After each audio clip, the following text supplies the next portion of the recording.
What's going on, everybody? It's your boy Spencer. Taking a look at the new Raizeol.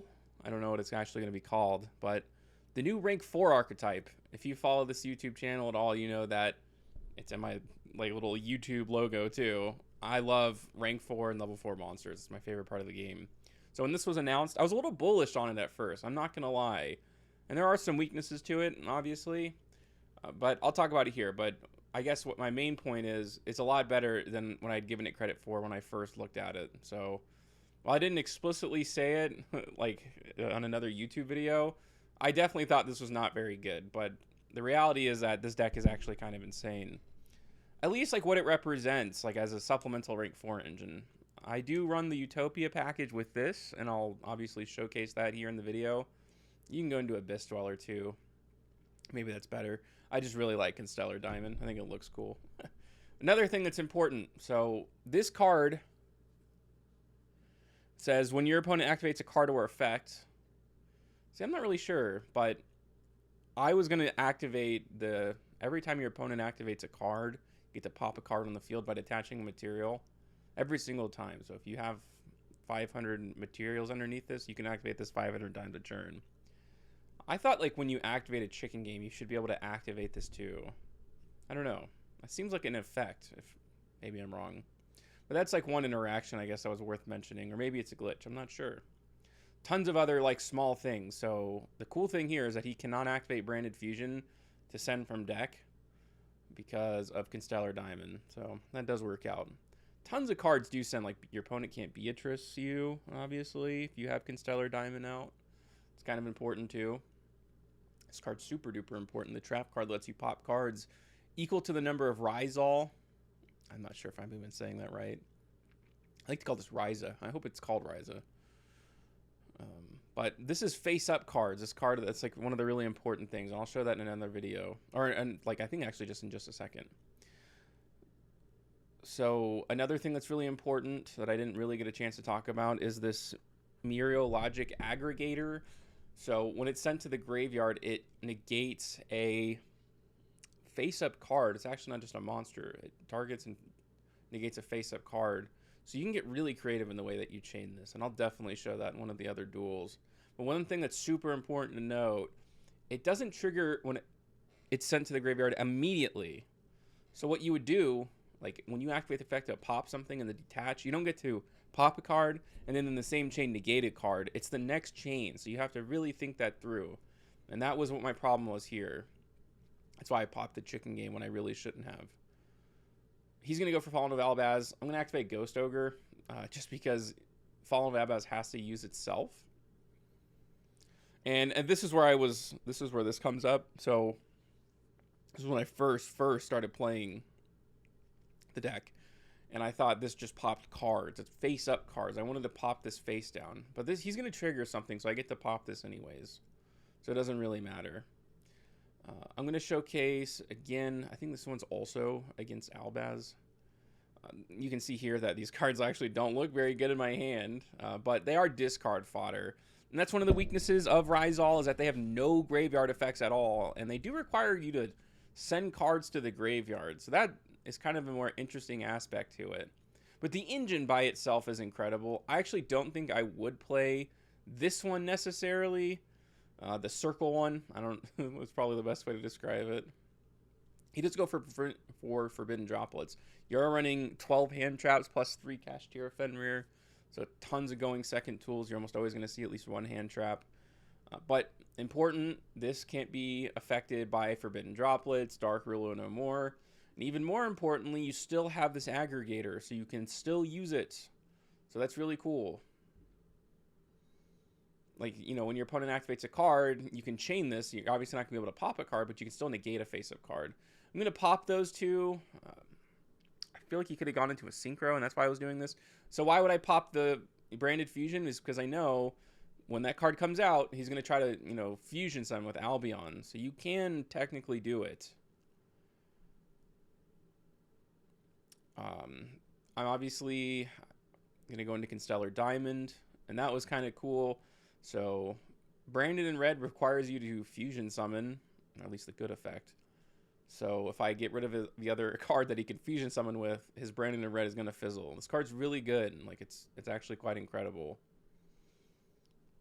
And yeah, this is also really cool for going for game. That's another reason I wanted to show this replay, despite having a pretty bad hand. But Hole Thruster, and I feel like we're missing like half of the support for this deck. Like, there's definitely going to be a second wave on some level, because what would be the point of being able to quick XYZ summon? I'm not sure. So I think that's kind of strange. But in any case, you know, if you go into the battle phase, you attack, and then you can attack again. So 3K is just laying in wait. And that was like really big, because I was able to finish the game because of that. Let's go over to some of the other replays now. You know, when you're playing Utopia normally, if this gets ashed, you just lose. But because of this, you can do essentially anything. Now, you might want to run Bonfire instead of Pot of Prosperity. I'm not sure. Because in this case, it was way better that I got Fenrir than I did, like, literally any of the Raizeol monsters. I haven't normal summoned yet, so that's kind of crazy. And then you can go full combo. So I think that's really showcases the difference of what this engine can do for rank 4 engines. And obviously you can play it by itself, but I do think playing a tiny little Utopia package, like 9 cards, can help you do some pretty incredible things. This is against Mimighoul, so one of the newer archetypes. You can send anything to the graveyard. It doesn't really matter at all, because you can always just search it. Every card gets you to every card, or at least the 3 main play starters. Essentially search each other out, which is really insane. Pretty much all of them are free. Like, this card literally brings itself out for free. This is a generic rank 4 that's unbelievable. So this is where the Utopia package really highlights itself. So I have F-Zero. This is going to be Constellar Diamond. This is going to pop 3 cards. This is going to pop another card. So there he goes. He does go for Dark Ruler no more, but that's fine. I have to banish that card. It doesn't matter, because I still do have like pretty decent interruption here. I'm going to get rid of the field spell. He's going to special summon that to my side of the field. He does go for Typhon. He had to banish a card himself. Doesn't really matter. Like, not even a little bit. I did top tech Fenrir, so I was able to tribute over his Mimighouls. And then I'm just going to go to the battle phase, get over this, and then go for game. Pretty neat. Let's keep this train rolling here. This is against Monarch. This is essentially as good of an opening as you're ever going to get. I think this is like the best end board I can end on. Again, doesn't really matter what I send to the graveyard. In this case, I had an extra Fenrir in my hand, so I'm going to be able to go absolutely bananas. Even though I didn't see all 3 of my Automat cards, like, you know, essentially a Rise Heart does the same thing. I can search 2 cards, special summon there, and that's really cool. That's what I love about these engines too. You can send a card from graveyard to hand, or like anywhere from field, excuse me, hand or field, send it to the graveyard, special summon it. So obviously this card isn't doing anything to pick up afterwards, so it's just free, something that you can get rid of. Every time he activates a card, I get to pop something. And of course, this is where the trap card comes in. Vanity's Fiend is really good. I can't special summon monsters, but oh wait, yes I can, because I have the trap there for like a form of removal. So very like evenly spread out, like your interruptions.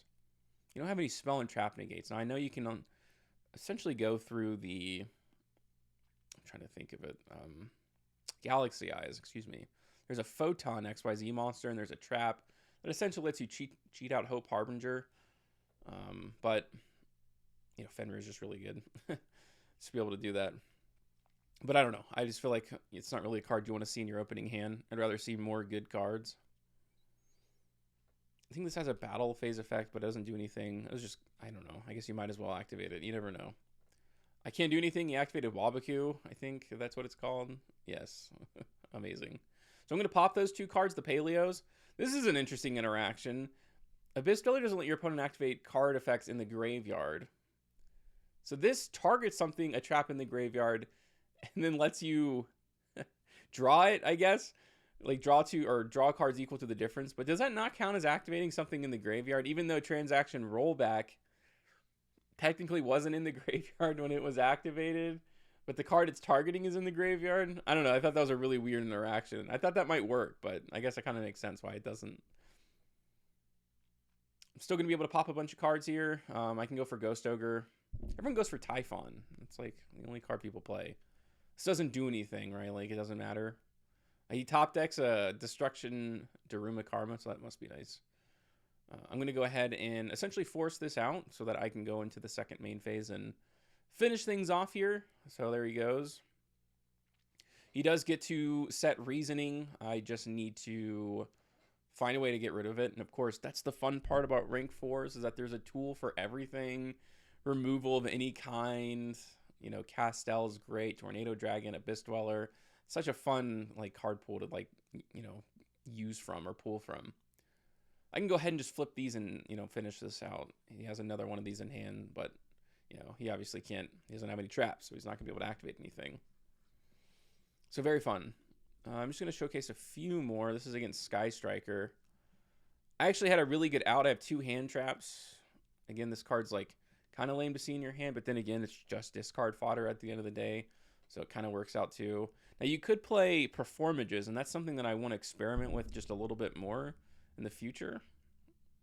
I'll have to see what the options are.